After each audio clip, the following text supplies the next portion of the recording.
asking myself, why should I preach this message?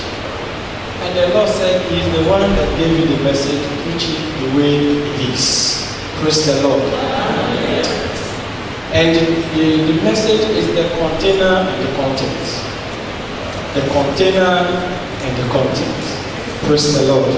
Romans chapter 12 verse 1 to 2. Romans chapter 12 verse 1 to 3. Permit me, I will read from King James Version. And I will read from the Amplified Version. I beseech you, therefore, brethren, by the mercies of God, that ye present your bodies a living sacrifice, holy, acceptable unto God, which is your reasonable service. And be not conformed to this world, but be ye transformed by the renewing of your mind, that ye may prove what is that good and acceptable and perfect will of God. The Amplified Version puts it this way: I appeal to you, therefore, brethren, and beg of you in view of all the mercies of God, to make a decisive dedication of your bodies, presenting all your members and faculties as a living sacrifice, holy, devoted, consecrated, and well-pleasing to God, which is your reasonable, rational, intelligent service and spiritual worship. Praise the Lord. Do not be conformed to this world, this age, this fashion, after they adapted to its external, superficial custom, but be transformed, changed by the entire renewal of your mind, by this new idea and this new attitude, so that you may prove for yourself what is good and acceptable and perfect will of God, which even the things which is good and acceptable and perfect. Praise the Lord. The container and the content. The Bible is making us to understand that we should present our bodies a living sacrifice, holy and acceptable unto God. That is to say that sometimes we come to church to offer services, to offer worship, and the Lord refuses to receive it because it is not sanctified. It is not holy. God expects us to be holy, to prepare our bodies. We bring our offerings, our tithe, our gifts to the altar with our body. They will not take themselves from the house to the altar, but we bring it to God. And the Bible is saying that we should present this body a living sacrifice. There is a principle in marketing that a customer is assumed to buy the container of the product before the content. That people are attracted to certain products because of their packaging. And as a believer, you are the container, carrying the Spirit of God in you, carrying the gift of God in you. If your body is not speaking what you are carrying, I tell you, people will doubt the content of what you are carrying. Praise the Lord. Why? Because it is the first point of attraction. Our body is like to the container. Why the gifts, our attitude, our spirit man is likened to the content. And so, even when the content is pleasing, even when it is palatable, even when it is holy, and the container is filthy, there is problem. Praise the Lord. That's why in Matthew chapter 5, verse 23 to 24. Matthew chapter 5, verse 23 to 24. The Bible says, so if when you are offering your gift at the altar, and you remember that your brother has grievance against you, leave there thy gift before the altar, and go thy way, first be reconciled to thy brother, and then come and offer your gifts. Praise the Lord. That if you are to present a gift, you are the altar to present a gift to God, and you remember that there's somebody having grudge against you, now you are not the person having grudge against somebody. Somebody's having grudge against you. The Bible is encouraging you to go back. Go and reconcile your ways. Because you cannot tell me that somebody is having grievances against you and you don't know. I used to tell people, I said, it's easier, it is better for people to offend you than for you to offend people. If people offend you, it is easier for you to forgive them. Is that true? But when you offend somebody, the tendency for that person to forgive you may not be there. Especially if the person is an unbeliever. Praise the Lord. I said, go back. Your gift is before the altar. You need to be there. Because the Lord has a need for that gift. But go back and reconcile yourself. So that your gift will be an acceptable offering to God. It's so disheartening today that some people are giving gifts. Some people are giving offerings. Some people are giving offering services. Non-acceptable. Why? Because they are body filthy with several things. Praise the Lord. God expects us to put our body under the subjection of Christ, so that the works of the flesh will not manifest in you. In Ephesians, Galatians 5, verse 19 to 21, tells us about the works of flesh. Lust of the eyes, idolatry, witchcraft, hatred, variance, emulation, wrath, strife, heresies. So many things are attached to the flesh. And this is what the flesh lives in, dwells in, that makes it robust. And for you to kill the flesh, for you to subdue the flesh, you must subdue it under the influence of the Holy Spirit. 1 Corinthians 9, verse 27. Why must we present our body as a living sacrifice to God? One, because He is the owner of the body. Praise the Lord. He owns your body. The body belongs to God. If you think that the body is yours, they're telling me those persons have died before now, where are they? Your soul, your body, your being all belong to God. Romans chapter 12, verse 1 to 2, where we read that we should present our body a living sacrifice unto God, holy and acceptable, because it is reasonable service. Why must we present our body a living sacrifice? Because it dwells in you. God dwells in you. The Holy Spirit dwells in you. And so you must make that body holy and acceptable to God. 1 Corinthians 6, verse 19. 1 Corinthians 6, 19. Bible says, do you not know that your body is a temple, the very sanctuary of the Holy Spirit? That's the Amplified Version. The very sanctuary. That is, Christ dwells in you. Now in Genesis chapter 3, verse 8 to 9, the Lord wants us to understand that God comes down in the cool of the evening to fellowship with man. And on the second day, the man fell from grace, he sinned against God. And God called out the heart of God and began to explain himself. And because of the love of God towards man, he decided to reconcile man back to himself. And as soon as he did that, he now dwells in man. He no longer comes down in the cool of the evening like he did in Genesis chapter 3. Because he knew there was a gap. Before now, you come down in the cool of the evening to fellowship with man, to have communion. And because of that gap, there was a little gap there. And that was why man fell from grace. In order to sing this gap, to preach this gap, he decided to dwell in you. And that's why as soon as you give your life to Christ, Christ dwells in you. The Holy Spirit is in you. And He is there to guide you. He is there to direct you. He is there to lead you. That's why some believers, Bible says, for as many that are the sons of God, they are led by the Spirit of God. If you are a child of God, the Lord will direct you. Some persons will say unconsciously to them that, I was standing there and something ministered to me to leave that place. And as soon as I left, something happened. Who told you that it's yourself? It's the Spirit of the Lord that resides in you. Praise the Lord. So God was in us. He no longer comes around in the evening to fellowship with you. Rather, He fellowship with His brethren every day, every minute, every second. Praise the Lord. By the virtue of the reconciliation, of the restoration, there is a transmodification. There is an edited version of the fellowship. And that is what God expects of us. That's why we must present our body living sacrifice. So that we will not be carried away by every wind of doctrine.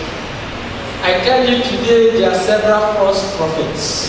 There is a crusader that are carrying evil in the name of Christianity. Some time ago at Aparo, there used to be a very big signboard there. If you have seen that signboard before, there's this one man that has always been on red, like an herbalist with several things, India and all that. If you go through Aparo Road or place, you see that the man has modified himself with a suit, looking like a pastor. That's why you have to be careful. You need to present yourself a living sacrifice because there are several ways of doctrine. People are coming up with philosophy who are telling you, logically speaking, they are correct. But is that the mind of God concerning you? Is that what God is saying concerning you? We have diviners. We have people that can see your future. The devil knows you. He knows what you want to do. He knows your action. He knows you. There's what called familiar spirits. And so when you come, they can read your family background to you. And I've watched closely to this kind of persons that will tell you your family history and tell you your life challenges. Even they want to come, they will never provide solution. Praise the Lord. They will analyze the problem, series of problem, and they will make you scared. And then you need to run and seek for solution where there is no solution. For as many of you that have ever been really scared because of one challenge or the other, the Lord will deliver you. In the name of Jesus.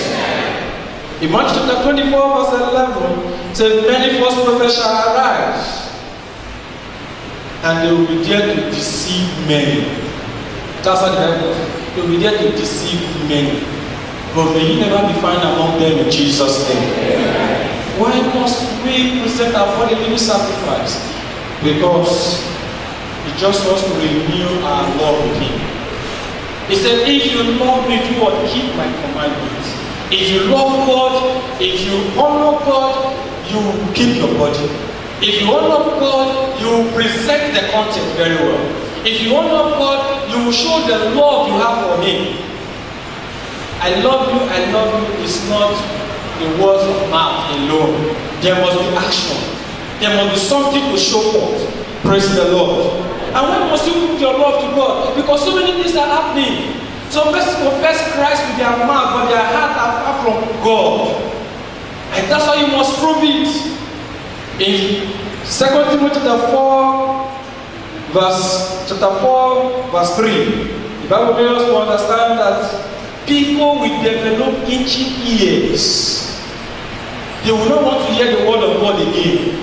They want to go to a place where they will be satisfied, where they will preach to them what they want to hear.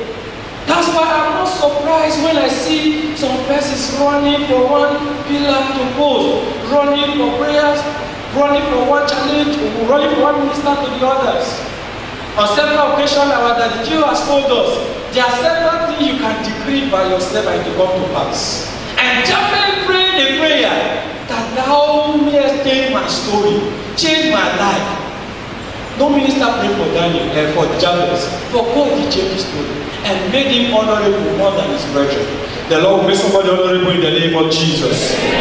So you need to show your love to Christ by honoring and keeping your body, by presenting the gift, not with grudges. Not with grudges.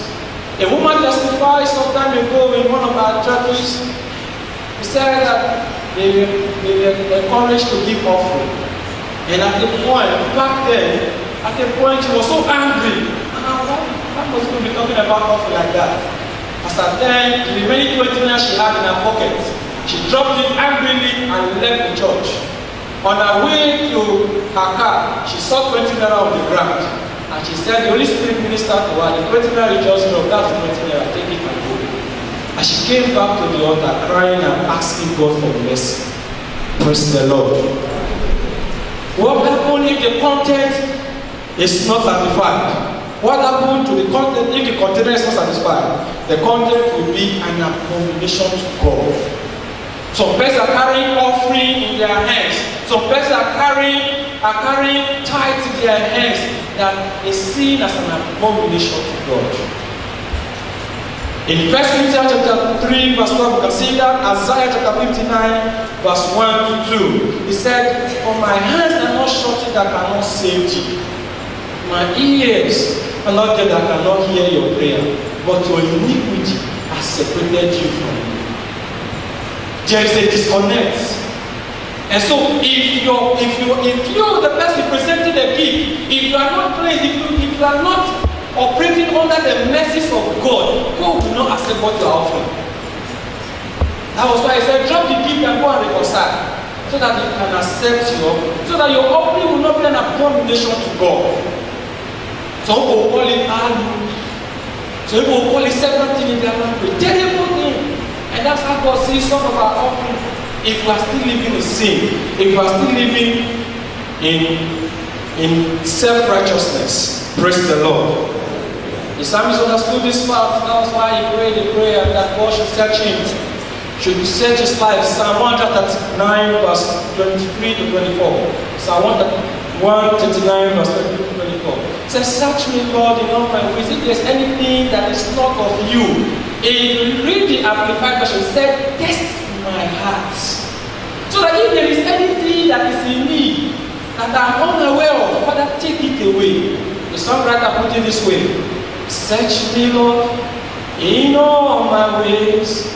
If there's any evil in me, please be true. Yes, oh Lord, I belong to you. Search me, Lord, in all my ways. If there's any evil in me, please be true.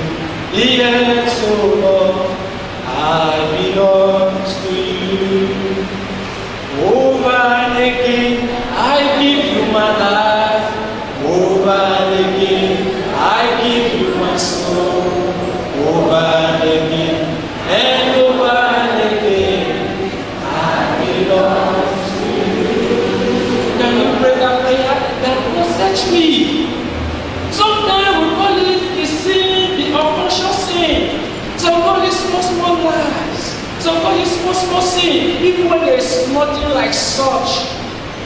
How long are you going to continue in this world of God's small sin? The Bible made us to understand in Romans chapter 6 verse 1. Or shall we continue in sin that grace may abound? And he said, God forbid. You are still there, rising and falling, rising and falling. You cannot do it on your own. You need the grace of God to stand in the test of time. We are in the end time, so many things are happening. Where evil is presented as good. Where people will be justified by their actions. You begin to ask yourself, if this minister can do this, if this pastor can do this, then who am I not to do it? Where people begin to place men to be their role model, whereas they're supposed to look unto Jesus. Brother, God will help us in Jesus' name. If the container is not cleansed, the content will be rejected. Just like the gifts, it will be rejected. God will not accept it. No matter the sacrifice, no matter the pains, no matter the effort put into it. In 1 Samuel chapter 15, verse 20 to 23, it talks about the story of Saul. How God sent him to the land to destroy the people of Amalekites. And God made him victorious. What happened? But he came back with some item. He came back with something that the Lord asked him not to go with. And when the Lord revealed this to him, instead for him to ask for mercy, he said, who offer them a sacrifice unto God. And the Lord told him that your obedience is better than sacrifice. The sacrifice you have presented before God has been rejected. Why? Because you failed to obey His commandments. And God rejected him from being king over Israel. The Lord will not reject you in Jesus' name. Amen. What does God expect of us? What does God expect of you and I? He expects total surrenderness, total purification, sanctification of your body and what you are carrying before Him. What you are carrying to Him, you must present yourself a living sacrifice, holy and acceptable, so that He will accept you, so that He will accept your offering. In 2 Samuel chapter 11, verse 27, 1 to 27, is a case of how David, where he was supposed to be at the war front, he was at home. And that made us understand that he sinned. He had an affair with Uriah's wife, and he killed Uriah and took over the woman. And when God revealed this to him through Prophet Nathan, as soon as he realized his sin. If you look at 2 Samuel chapter 12, the Bible made us understand in verse 13. As soon as he realized that he was the one, he told Prophet Nathan that I have sinned against God. And that was what Saul failed to understand. He said, I have sinned against God. And he quickly asked God for mercy. Sometimes, even as individuals, we sin against God, but we justify our sins. We live in self-justification. You have sinned. The Spirit of God has convicted you of that sin. And you are living in self-justification. That no, God understands. Who told you God understands? When you know that this thing is sin. Praise the Lord. I pray that the Lord will help us in Jesus' name. But David fell and asked God for blessing. Despite his inability, his numerous, countable number of sins, that will make us understand that David was a man after God's heart. Why? Because he knew the secret to God's heart. Praise the Lord. And God has led us to sanctify ourselves. And how do we sanctify ourselves? We need to fear God. How do you purify yourself? You need to fear God and ask for mercy so that God will accept you. I attended the man of God minister that the foundation to the problem we have on earth today is the lack of fear of God. That so many persons lack the fear of God. That is why a man can take another man ransom, putting the family into chaotic situation as a kidnapper. That's why a man as an armed robber will point gun to another man and kill the man, because there's no fear of God. That is why you can sit back and backbite about the church, sit back and talk evil about the pastor, sit back and talk evil about your neighbor. Why? Because you don't have the fear of God. If you must be holy and acceptable, the fear of God will be in your heart. Psalm chapter 111 verse 19, the Bible says, for the word of the Lord have I hid in my heart that I will not sin against thee. If the fear of the Lord is in your heart, if the word of the Lord is in your heart, I tell you, you'll be very conscious. You'll be very conscious of what you do. You'll be very conscious of what you say. That's why I'm very careful of what I say. There are several things you will speak of today, you will never be able to retrieve it from the heart of man. It has entered, it has entered. And some persons will tag you by what you say. So you have to be careful and watch yourself. Because even your words, your deeds, your action can make you filthy. When you speak ill of the word of God, when you speak ill of the activities of God, I pray that the Lord will help us in Jesus' name. And so we need to make ourselves sanctified. God is warning us. God is asking us to come back. If there's any one of us that has been living in sin, that our bodies have been living in sin, we are not sanctified, God is asking us to come back. There's one scripture that I fear so much. After God's warning, in Revelation chapter 22 verse 11, Revelation 22 verse 11 to 12. When we read that scripture, and I will close with it. Revelation chapter 11. 22, 11 to 12. It says, and after 3 days, 22, 11 to 12, Revelation 22, 11 to 12. He that is unjust, let him be unjust still. And he which is filthy, let him be filthy still. And he that is righteous, let him be righteous still. And he that is holy, let him be holy still. And behold, I come quickly, and my reward is with me, to give every man according as his work shall be. Every man will be rewarded according to his works. Every man shall be given a result according to his performance. If the Lord should come down today to reward you, what will be your reward? If the Lord today said, my son, you have tried so much in my presence, you've been able to do your best, come home, what will be your testimony? There are so many persons that are living in self-life. People are celebrating you, but you know yourself. I remember a man of God told me in particular the reason why he left electronic job. That he was a believer and he's still a believer today. That the reason why he left that job to be a technician. That a brethren came to his shop one day to repair his fan. And he also has a fan. The adapter, his own adapter was bad. And he left his fan there. And the young man, the Christian brother said, please check my fan. He discovered that it's just a wire that went off. By the time he connect this wire back, the fan will work. And he told the young man, your adapter is bad. And so the man will buy a new adapter. So that he will put the new adapter in the man's fan and take the man's own adapter to his own fan. And he did that perfectly. And as he was still working on it, one other Christian brother came. And the other man was praising this Christian brother. That this brother is faithful. This brother, when he says yes, is yes. And his mind was burning. Knowing fully well that they are still against God.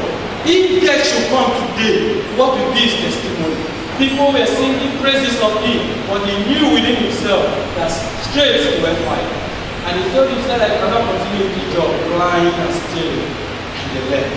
What will be your reward? The Bible says, if you are righteous, remain there. He has given those people to a reprobate mind. He has given them out to themselves. What will be your testimony? What will be your reward? I'm not going to call you out.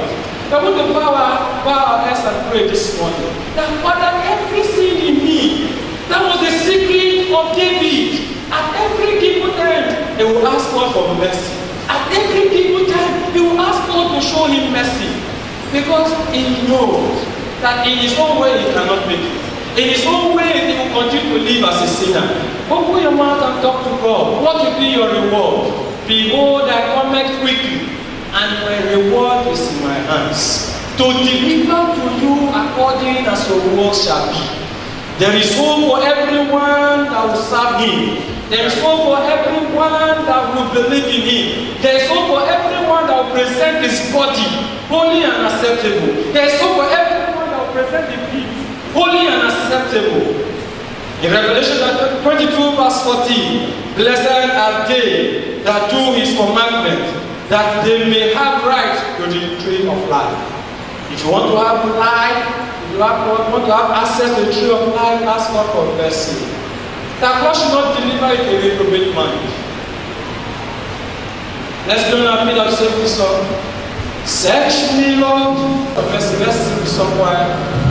Ask God for mercy. If you are sitting, stand up. Ask God for mercy. There are so many things happening, so many false prophets, so many teachings, so many doctrine, philosophy, psychology, they are everywhere. They are there, they are there. Controlling people. I belong to you, Lord. Over and again, I give my life. Over and again, I give my soul. Over and again, and over and again, I belong to you. Over and again, I give my life. Over and again, and over and again, I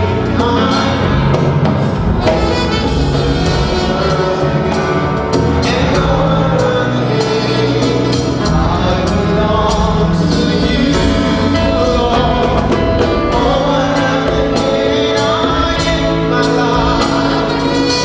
Over and again, I give my soul. Over and again, and over and again, I belong to you.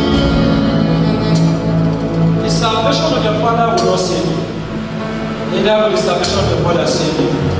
You need your own salvation. You will ask for whatsoever thing that will deny you of keeping yourself, of making yourself acceptable to God, of making your services, of